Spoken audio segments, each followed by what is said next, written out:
अगर हनुमान बेनीवाल आते तो जाटों को वो ट्रांसफर होती ही। तो मान लो आरएलपी यहाँ कैंडिडेट उतारते तो वो कितने वोट आरएलपी ने बीजेपी के थोड़े वोट कांग्रेस की कांग्रेस यहाँ किसी समाज की थोड़ी होती है, वो तो सभी मेन जो चलती है सुप्रीमो हिसाब से चलते हैं, तो जातिगत तो देवली उनियारा विधानसभा क्षेत्र है। तो इसका क्या हमारे उधर के दर्शक है मारवाड़ क्षेत्र के, उनको आप ये बताओ यहाँ पर राजनीति किस प्रकार से चलती है, जाति धर्म या मुद्दों पे चलती है? उपचुनाव होना है तो उसको लेकर आप जो हमारे दर्शकों को बताओ कि यहाँ की राजनीति की स्थिति क्या क्या है। देवली शहर में तो बीजेपी आगे है, बीजेपी आगे। हाँ, और गाँव का रुझान जो है वो जातिगत है। जातिगत है, शहर में जाति कोई मायने नहीं रखती, शहर में जाति मायने नहीं रखती है। हाँ, और भी जैसे आपका ये शहर है तो यहाँ पर मेन मुद्दे क्या है? क्योंकि आजकल जाति की धर्म की राजनीति होने लगी, मुद्दों से परे होने लगी राजनीति। तो मेन राजनीतिक मुद्दे क्या है? यहाँ पर विकास नहीं हो रहा है, इन चीजों की जरूरत है। मेन तो विकास का ही मुद्दा रहता है शहर में। तो हाँ, शहर में लाइट है, पानी है, एमएलए का काम यही है। हाँ।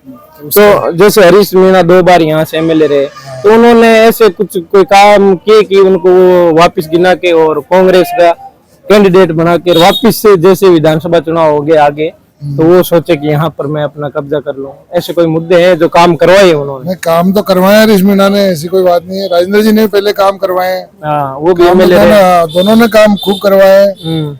बाकी जो है जातिगत मतदाता ही इस सीट को निकालते हैं। गुजर मीणों का गुजर मीणा की टक्कर चलती है। तो ये मान लो जो दूसरी जातियां है उनके सपोर्ट से एमएलए बनता है, जैसे जाट है, एससी है, ओबीसी है, इन जातियों का जिधर रुझान हो जाता है वो सीट निकाल लेता है। लेकिन यह जातिगत है मान लो, लेकिन अभी बीजेपी से गुजर को टिकट मिली है। बीजेपी को जैसे अभी फर्क पड़ेगा, सत्ता उनकी है तो जनता सत्ता की तरफ जो ज्यादा जाती है। और कांग्रेस से क्या लगता है आपको किसको मिलेगी? कांग्रेस का अभी टिकट फाइनल नहीं हुआ, उसके बाद ही अगर कोई कैंडिडेट अच्छा आता है, हरीश मीणा जी अगर पूरी ताकत लगाएंगे कांग्रेस सीट भी निकल सकती है। तो अब जैसे किरोड़ी लाल मीणा वो यहाँ प्रचार करने आएंगे, नहीं उनका कोई इफेक्ट नहीं पड़ता है। कोई इफेक्ट नहीं पड़ेगा। और मान लो कांग्रेस में मीणा की टिकट मिल गई, फिर सचिन पायलट यहाँ आते हैं, उनसे प्रभाव पड़ेगा? हाँ, सचिन पायलट से प्रभाव पड़ता है, क्योंकि गुजरों के वोट थोड़े बहुत वो चेंज करते हैं। हाँ, चेंज करते हैं। अभी 2 चुनाव देख लिए, सचिन पायलट नहीं आते इधर नहीं। बीजेपी से गुजर को मिलता है ना, कोई भी प्रत्याशी अपने जाति वाले की काट नहीं करता है, चाहे किरोड़ी लाल हो चाहे कोई हो। नरेश मीणा है, उनको टिकट मिलती है तो लगभग मेरा मानना है कि सचिन पायलट यहाँ प्रचार करने आएंगे, क्योंकि वो उनके दोस्ती थोड़ी ज्यादा है। हाँ, तो उससे फर्क पड़ सकता है। और जैसे मैं बताऊं आपको, अभी कांग्रेस टिकट नहीं देने का मेन कारण ये है कि जो आरएलपी और जो बाप पार्टी है उनका गठबंधन के अंदर गड़बड़ चल रही है। तो मान लो आरएलपी यहाँ कैंडिडेट उतारते तो वो कितने वोट ले पाएंगे? नहीं ले पाए। पहले विक्रम सिंह जी ने भी किया। विक्रम सिंह जी जो तो खुद के भी बहुत बड़े वोट था विक्रम सिंह जी का, जनसेवा समिति के थे, लेकिन फिर भी 10-11 हजार ज्यादा वोट आए नहीं उनके नहीं आए। हाँ, लेकिन उन्होंने वोट बीजेपी की ज्यादा तोड़े या कांग्रेस की तोड़े? बीजेपी के। आरएलपी ने बीजेपी की तोड़े। कांग्रेस के वोट टूटे ही नहीं उनसे, क्योंकि ज्यादातर गुजरों के इनके जो वोट आए ना सब बीजेपी के वोट। इलाके के वोट तोड़ दिए उसने पूरे।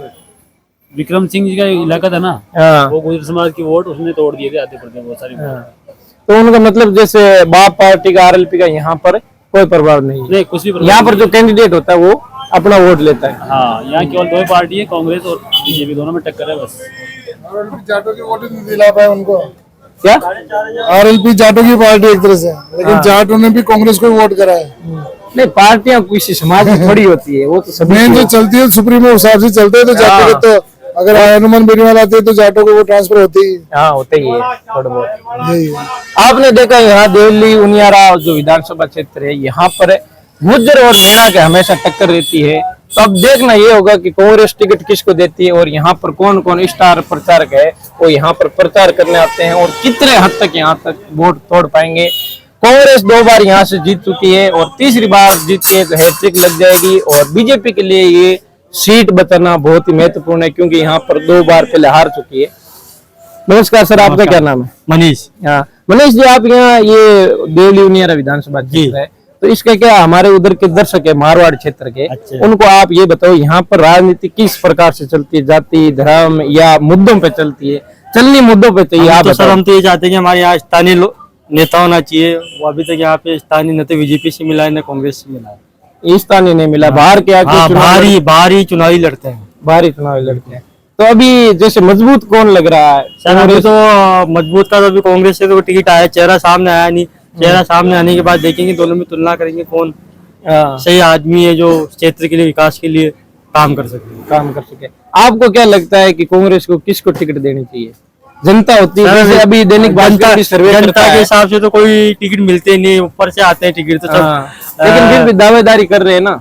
दावेदारी तो सर बहुत से कर रहे हैं, लेकिन अब टिकट किसको देती है आला कमान पार्टी, किसको? बीजेपी ने अभी टिकट दिए, ये सही दिए या मान लो प्रभुलाल सैनी पहले के मंत्री रह चुके हैं, ये भी मंत्री रह चुके हैं, वो भी दावेदारी कर रहे थे। सर दावेदारी तो सभी करते हैं, टिकट तो जो पार्टी चाहती है उसी को मिलता है।